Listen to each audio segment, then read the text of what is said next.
Okey, kita dah siap pasang macam korang boleh tengok. Dan sekarang dengan menggunakan marking yang ada ni sebagai penanda aras.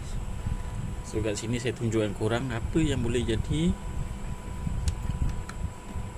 bila kita tak pasang ikut marking. Sebagai contoh, okey, ini kedudukan dia. So bila ada momentum, apa yang jadi, kelas ni boleh disengage macam tu. So kat sini point untuk dia disengage adalah kat bawah.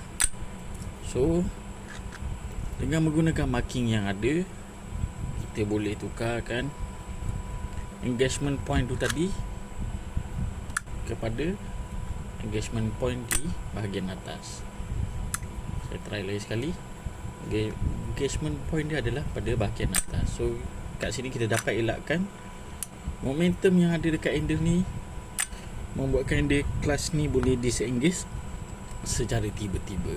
So korang dapat sesuatu, korang komen dekat bawah.